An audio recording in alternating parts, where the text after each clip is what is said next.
Hello everyone, so welcome to one more video, and in this video I'll solve more numerical on viscosity. तो देखिए यहाँ पे question दिया हुआ है, आप यहाँ पे देख पा रहे हो, determine the intensity of share of an oil. Shear stress आपको फाइंड आउट करना है और इसकी विस्कोसिटी दिया है टाउ इक्वल्स दिया है 1.25। जब भी आप न्यूमेरिकल सॉल्व करें सबसे पहले क्या करो, जो भी यूनिट्स दी हुई है उनको ऐसा यूनिट में चेंज कर दो। तो जो आपका म्यू होता है, सॉरी ये टाउ नहीं है, म्यू विस्कोसिटी, तो म्यू होता है, इसकी यूनिट क्या होती है, ऐसा यूनिट होती है न्यूटन सेकंड पर मीटर स्क्वायर। तो पॉइस को न्यूटन सेकंड पर मीटर स्क्वायर में चेंज करोगे तो किसको 10 से डिवाइड कर दें, क्योंकि 10 का रिलेशन होता है। तो ये आ जाएगा 0.12 न्यूटन सेकंड पर मीटर स्क्वायर। ठीक है, ये हो गया। अब इसके बाद आपको क्या करना है, और क्या दिया होगा देखो, is use for the lubrication in, ठीक है। तो ये आपका बेसिकली क्या है, यहाँ पर ये है आपका बियरिंग, ठीक है। और इस बियरिंग के अंदर ये शाफ्ट रोटेट हो रहा है, ठीक है। ये शाफ्ट इस तरह से रोटेट हो रहा है। अब दिया है कि इन दोनों के बीच में जो क्लियरेंस है, इसमें क्या है, इसमें बेसिकली क्या फील्ड है, इसमें फील्ड है आपका लुब्रिकेशन, ठीक है। इन दोनों के बीच में, और इन दोनों के बीच में जो क्लियरेंस है, वो क्लियरेंस कितना दिया हुआ है, वो क्लियरेंस आपको दिया हुआ है, ठीक है। तो ये क्लियरेंस जो दिया है, ये क्लियरेंस आपको दिया हुआ है 10 सेंटीमीटर, नहीं, okay. And is it for the lubrication bearing, the clearance is 1 mm। तो इसकी शाफ्ट की डायमीटर दी हुई है आपको, डायमीटर और शाफ्ट डी दिया हुआ है कितना, डी इक्वल्स दिया है आपको 10 सेंटीमीटर, ठीक है। क्लियरेंस दिया हुआ है, इन दोनों के बीच में जो क्लियरेंस है ये बेसिकली आपका डी बाई होगा। तो डी बाई आपको दिया हुआ है, डी आई कितना दिया हुआ है 1 mm। 1 mm का मतलब 1 × 10⁻³ मीटर, ठीक है, क्योंकि mm को मीटर में आपको चेंज करना पड़ेगा।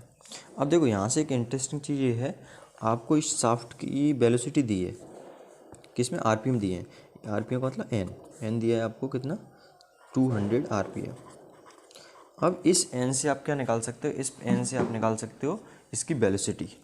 तो वेलोसिटी निकालने का फॉर्मूला होता है जो कि आपको पता होना चाहिए, πd/60, ठीक है। ये फॉर्मूला होता है πd/60। तो इस फॉर्मूले में वैल्यूज पुटअप कर देता हूँ, तो v इक्वल्स हो जाएगा pi and how much is D 10 centimetre. तो इसको मीटर में चेंज करोगे तो ये आ जाएगा 0.1 मीटर।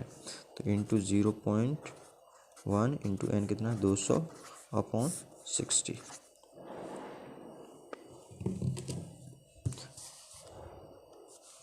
तो ये shift pi into 0.1 into 200 divided by 60। तो ये आ गया 1.047। तो वेलोसिटी आ गई आपकी 1.047 मीटर पर सेकंड। अब आप ये फॉर्मूला लगा दो शेयर स्ट्रेस का, ठीक है। तो आपको मालूम है, यहाँ पे कैलकुलेट कर देता हूँ, tau equals mu d y, ठीक है, ये फॉर्मूला होता है। तो आपको शेयर स्ट्रेस निकालना है, तो टाउ इक्वल्स म्यू की वैल्यू दी है, म्यू की वैल्यू ये दिया है यहाँ पे, ठीक है।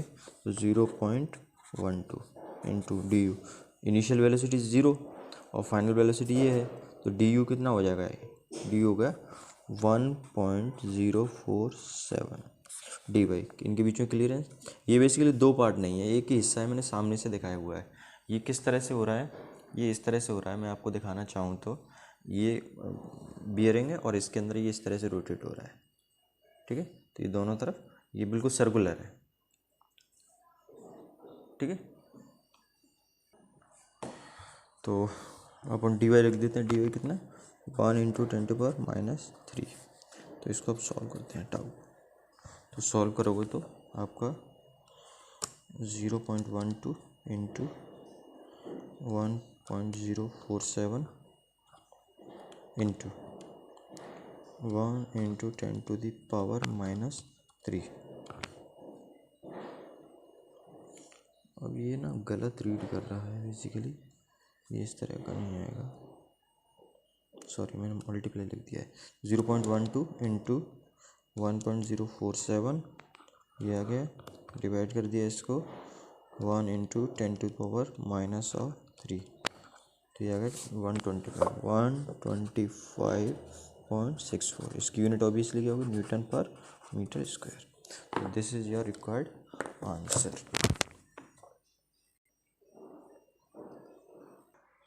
एक और छोटा सा न्यूमेरिकल सॉल्व करते हैं। इसमें दिया है 2 प्लेट्स, 2 प्लेट हैं which are kept at a distance 0.1।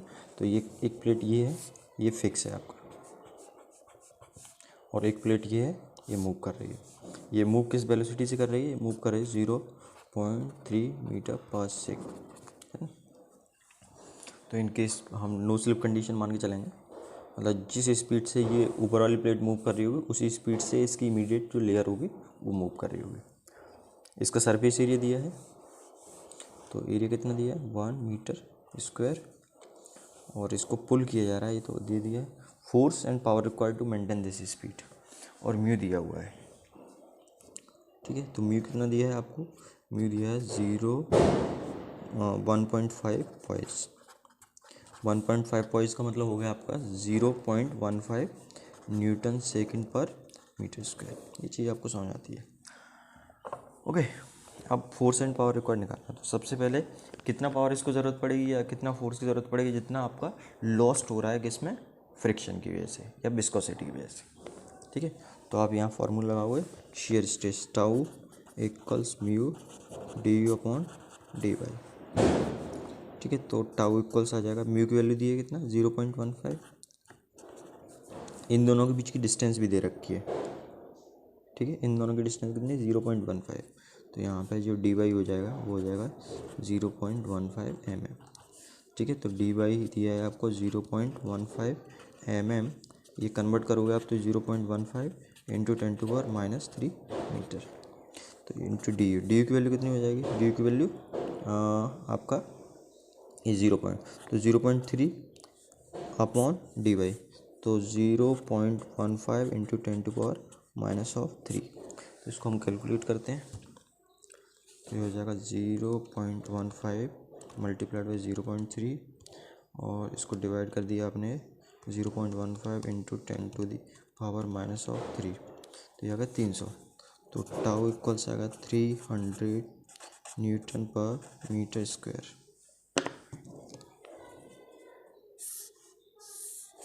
ठीक है। ये 300 न्यूटन पर मीटर स्क्वायर आ गया।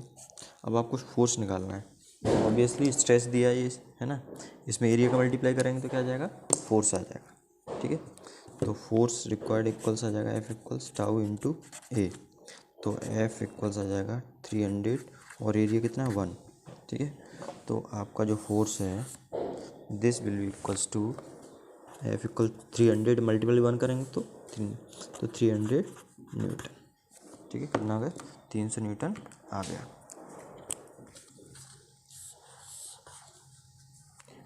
अब इसके बाद आपको क्या निकालना है, पावर निकालना है, ठीक है। क्या निकालना है, पावर रिक्वायर्ड।